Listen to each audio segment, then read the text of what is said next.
గత 4-5 రోజులుగా తెలంగాణ రాష్ట్రంలో ఎక్కడ చూసినా సరే ఒక 4-5 అంశాల మీద విపరీతంగా చర్చ జరుగుతూ ఉన్నది. ముఖ్యంగా మన ప్రొఫెసర్ జర్నలిస్టు రాజకీయ విశ్లేషకులు ప్రొఫెసర్ నాగేశ్వరరావు గారి పైన అక్రమంగా ఆంధ్రాలో కేసు పెట్టారు. ఆయనను అరెస్ట్ చేస్తారంట. ఆంధ్ర నుంచి కొంతమంది పోలీసులు వచ్చారంట. ఇప్పుడు అరెస్ట్ చేస్తారంట, అప్పుడు అరెస్ట్ చేస్తారంట అని సోషల్ మీడియాలో వార్తలు రావడం. తర్వాత నాగేశ్వరరావు సార్ గారు లేదు వాళ్ళు ఆంధ్రాకు సంబంధించినటువంటి పోలీసులు కాదు, టోలీ చౌక్కు సంబంధించినటువంటి పోలీసులు. ఇక మీడియా అంటే ఎవరికి అందినటువంటి వార్తలు వాళ్ళు రాస్తూ ఉంటారు కదా అని మళ్ళీ ఆయన సార్ చెప్పుకుంటూ వచ్చాడు. సార్ చేసినటువంటి కామెంట్స్ ఏంటి అనేది మీ అందరికీ తెలుసు. చాలామంది మీద సారు రాజకీయ విశ్లేషణ చేస్తూ ఉంటాడు. అన్ని పార్టీల మీద, సామాజిక అంశాల మీద మాట్లాడుతూ ఉంటారు. ఇప్పుడు ఆ సారు పైన చర్చ జరుగుతూ ఉన్నది. పవన్ కళ్యాణ్ గారు ఆయన సార్ పేరు తీయకుండానే కౌంటర్గా నా గురించి మాట్లాడితే మీకు వ్యూస్ వస్తాయా, సబ్స్క్రైబర్స్ పెరుగుతారా అని సెటైరికల్గా మాట్లాడడం. ఈ ఎన్టీఆర్ విగ్రహం హైదరాబాదు నడిబొడ్డున మైత్రివనం దగ్గర మన రాష్ట్ర ముఖ్యమంత్రి రేవంత్ రెడ్డి గారు విగ్రహాన్ని ఆవిష్కరించడం, అదేవిధంగా చంద్రబాబు నాయుడు గారి సభలో అసలు తెలంగాణ అనే పదమే లేదని ఒక సన్నాసి మాట్లాడడం, ఇలా విపరీతంగా చర్చ జరుగుతూ ఉన్నది. ఏడు చేసి తెలంగాణ మీద మాత్రం మొత్తం అందరూ మన రాష్ట్రం పుణ్యానికి దొరికింది, మన నేల, మన మేధావులు మన పుణ్యానికి దొరికిందని 60 ఏళ్ళు ఏ రకంగా మనల్ని పీడించి పిప్పి చేసి తిన్నారో ఆ రకంగా మనల్ని మళ్ళీ ఇబ్బంది పెట్టాలనుకోవడం. విషయం ఏంటంటే పవన్ కళ్యాణ్ గారితో ఎవరికి వ్యక్తిగతంగా కోపం లేదు, ద్వేషం లేదు, ఎవరికి ఆయనతో పంచాయతీ కూడా లేదు. పవన్ కళ్యాణ్ అంటే హీరోగా అందరికీ అభిమానమే. ఏ హీరో సినిమా వచ్చినా, అది సంపూర్ణేష్ బాబు సినిమా వచ్చినా, సన్నీ లియోన్ సినిమా వచ్చినా, మహేష్ బాబు గారి సినిమా వచ్చినా, పవన్ కళ్యాణ్ గారి సినిమా వచ్చినా, ఎవరి సినిమా వచ్చినా సరే తెలుగు ప్రేక్షకులు ఆదరిస్తారు, అభిమానిస్తారు, చూస్తారు. ఏమంటారు, మంచిగా ఉంటే మంచిగా ఉందని చెప్తారు, లేకపోతే లేదని చెప్తారు.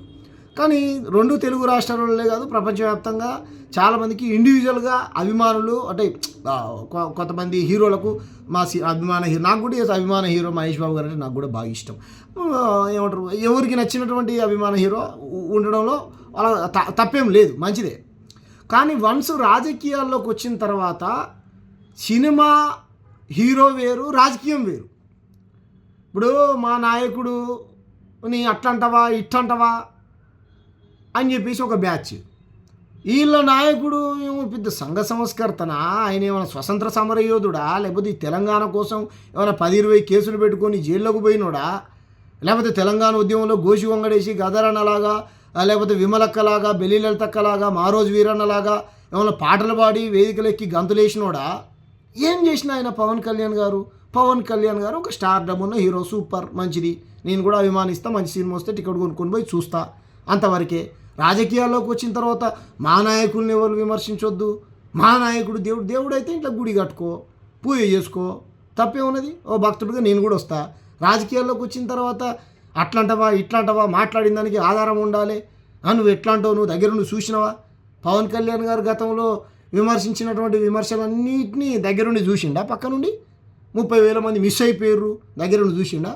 సుగాలి ప్రీతి అన్యాయం జరిగింది, మన ప్రభుత్వం మొట్టమొదటి కేసు మనం మరి ఏ చేయకపోయా?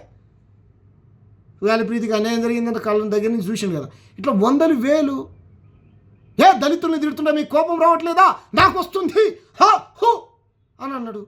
మరి అదే పిఠాపురంలో మల్లామ అనేటువంటి గ్రామంలో మా మానవుల పిల్లగాన్ని, సురేష్ అనేటువంటి ఎలక్ట్రికల్ పని చేసుకునేటువంటి పిల్లగాన్ని కొట్టి చంపేసిర్రు.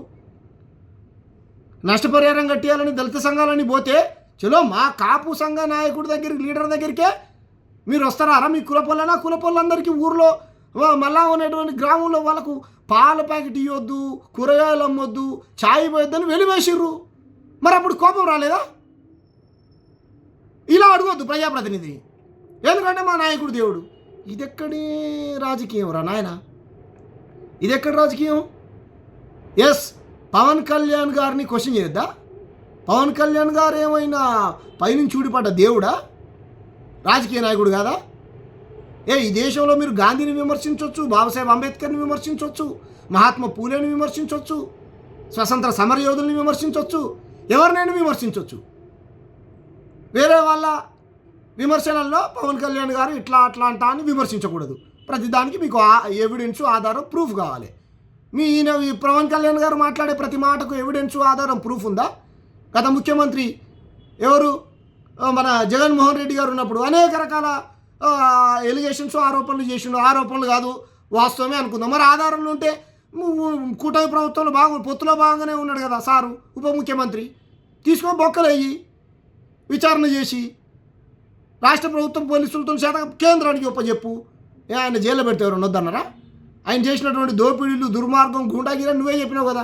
మరి వాటన్నిటికీ ఆధారం ఉంటే కనుక పెట్టు. లేకపోతే ఇగో నాగేశ్వరరావు గారు ఇప్పుడు మాట్లాడినారు, నేను కూడా అప్పుడు మాట్లాడినాను, నీ మాటలను కూడా వెనక్కి తీసుకో. ఇది ఎక్కడ రాజకీయం పవన్ కళ్యాణ్ గారు? నాకు అర్థం కాదు. మరి రాష్ట్రం పుణ్యానికి దొరికిందా?